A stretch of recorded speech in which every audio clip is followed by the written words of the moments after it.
A strong character is not a rigid character. In fact, exactly the opposite is true. Although it's important to be firm when you know something is right and to maintain that right position even when the crowd is going against you and wants to put you down, it's also important for a person to remember that no person is God. Nobody is infallible or invincible. Sometimes when the tide has run against you for a long time, it may be that what you held as a certainty was in fact not true in the light of overwhelming circumstances. It's not only right, it's also smart to be able to see more than one way to accomplish a task. It's wise to see more than one solution to any problem. It's a good skill to see things as someone else might see them. Because when the plan that served you so well for so long doesn't work anymore, then it's time to find another way. It's time to bend. It's time to move on, to change, to compromise, to talk. Or you'll risk snapping like a dead branch in a stiff breeze. When it comes to lasting a long time, to standing tall and being strong, but knowing when to bend, the trees have a lot to teach us. I don't know if you have ever had first-hand experience of the tremendous destructive power of tropical force storms. I've experienced a hurricane and had a chance to witness close-up and personal what a combination of wind and water can do to everything that stands in its path.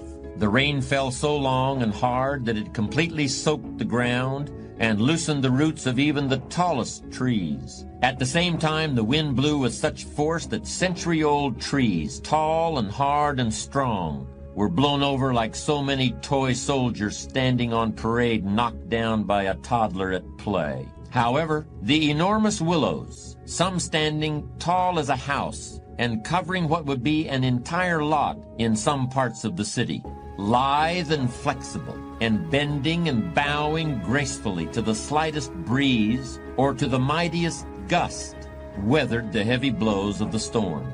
They were almost the only large objects left standing after the air had cleared. Not only were tall trees and power poles and seawalls crushed by the storm, houses built to stand up under normal circumstances collapsed and their roofs were carried off in one piece and blown clear into the next county.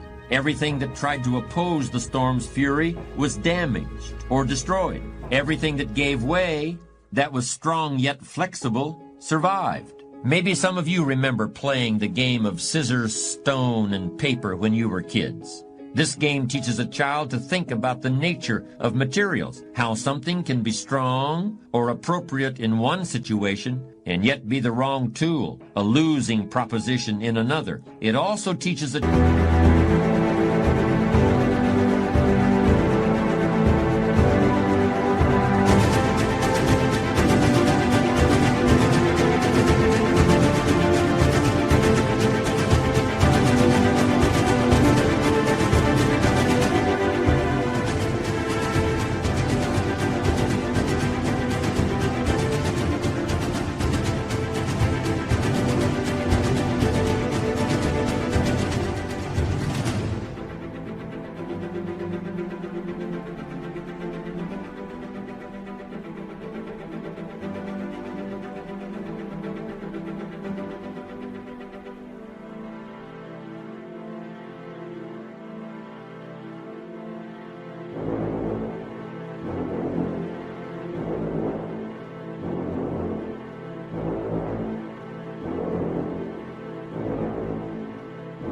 child to vary his approach, to be flexible, so that his opponent can't anticipate what he's going to do, and recognize that even as you are trying to outsmart the other guy is also trying to outsmart you.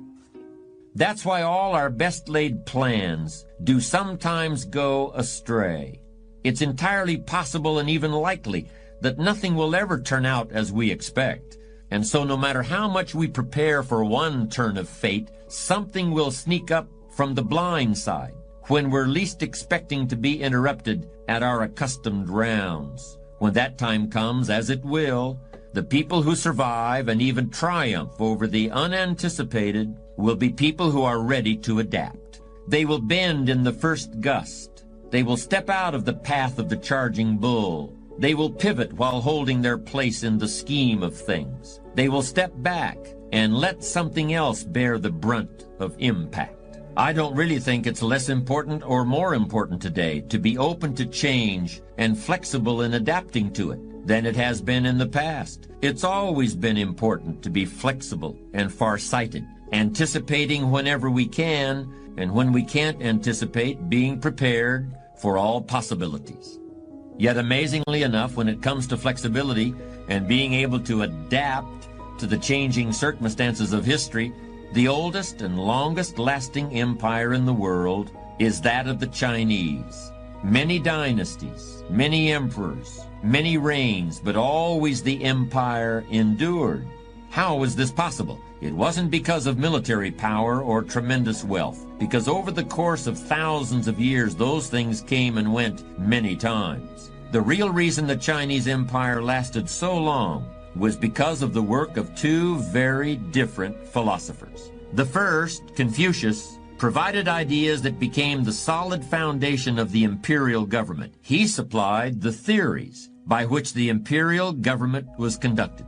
Confucius taught a code of ethics that provided specific instruction on how the ruling classes could fulfill their duty to the nation and maintain law and order. He was essentially a lawgiver, a thinker who supplied some fixed beacons for navigating the ship of state into the unknown future. The second philosopher, whose name was Lao Tse, had a very different perspective. Historians associate Lao Tse's ideas with magic and with mystical powers, but he also placed a very modern kind of emphasis on the need for intuition and the ability to react quickly to change.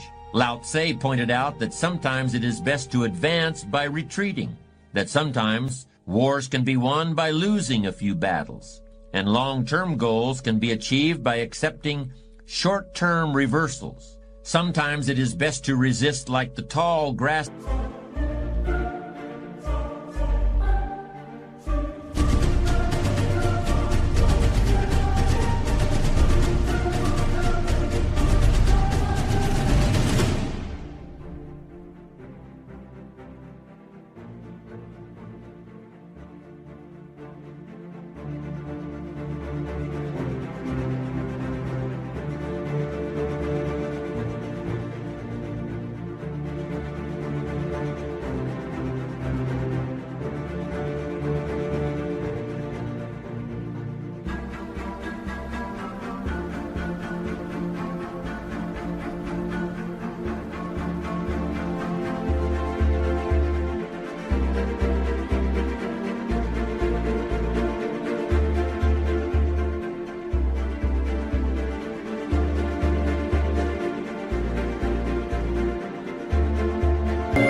bending in the wind, or like a river finding a new route around an obstacle. A powerful ocean wave smashing onto a beach may wash away a sand dune, but the individual grain of sand simply goes with the flow and is unharmed. By incorporating both these perspectives, the ancient Chinese emperor developed a structure similar to that of modern buildings in Los Angeles and Tokyo that are built to withstand earthquakes. Their foundations are strongly reinforced, but there's also room for sway and give. Flexibility is simple in theory, but tremendously challenging in practice. It means we have to learn to distinguish between what we can control and what is beyond our control. Practicing flexibility requires great self-knowledge and iron self-control, like a master of the Oriental martial arts. To be flexible does not mean to be weak, to flounder about aimlessly and confused because we think there's nothing to be done. No, it requires self-discipline. Flexibility requires a cool head, an appraising eye, poise, balance, and judgment. Up to now, we've mostly talked about what might be called tactical flexibility, where a specific situation requires a knowledge of the various alternatives, and a specific set of circumstances requires nimbleness and dexterity. More difficult and more important is the inner flexibility and long-range adaptability that are called for from the person who wants not just to survive, but succeed. A very wise man once said, "You can't step in the same river twice." Every moment all things are changing, and the next minute is never like the last one. Whenever you achieve a hard-won success, it's always because you've been able to create a flexible response to the conflicting needs and ambitions and feelings of other people.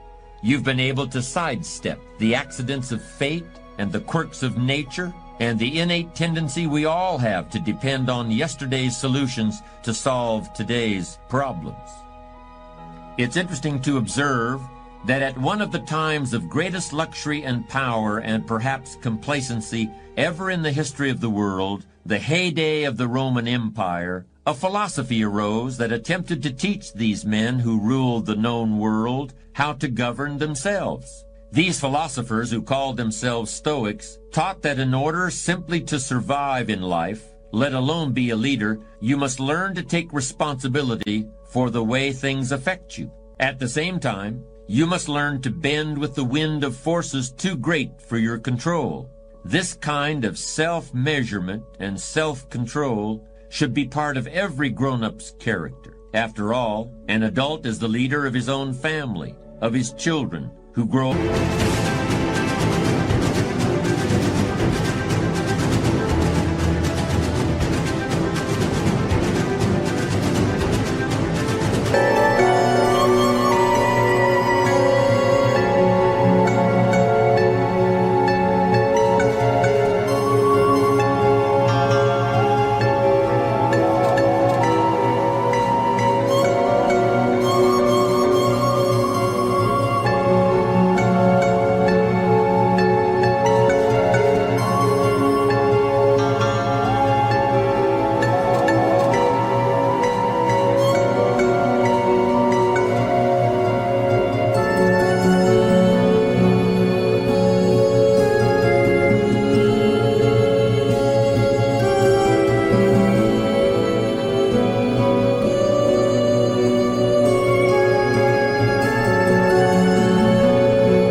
up in part learning from his example.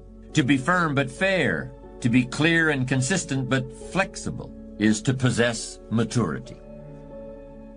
A wise and flexible old gentleman used to dine every month in his club downtown, sitting at a long table covered with a white linen tablecloth and silver candlesticks, and served by tuxedoed waiters, loved to regale companions with the fruits of his many years of experience. After dessert and coffee were served, he would push back from the table and light an enormous imported cigar. "This cigar is the only indulgence of an old man," he would say with a chuckle.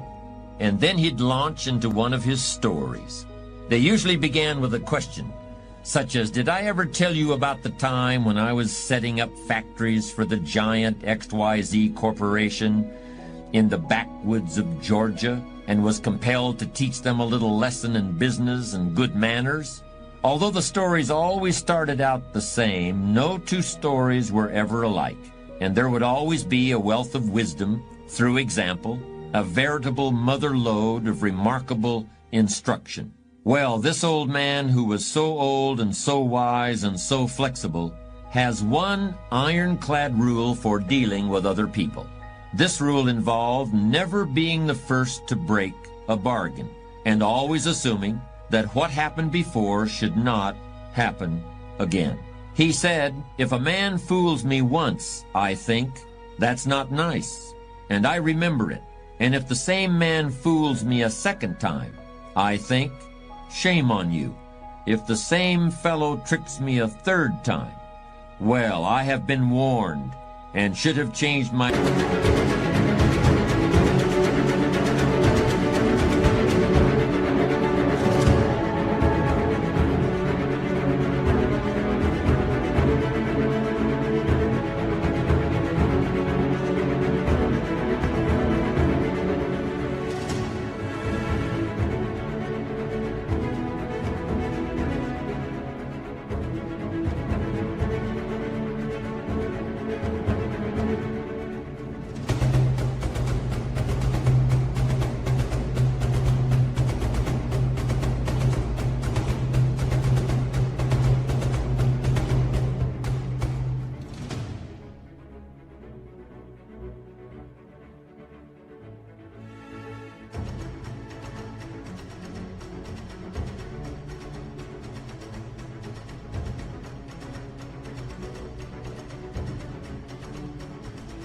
ways and didn't, and I think, shame on me.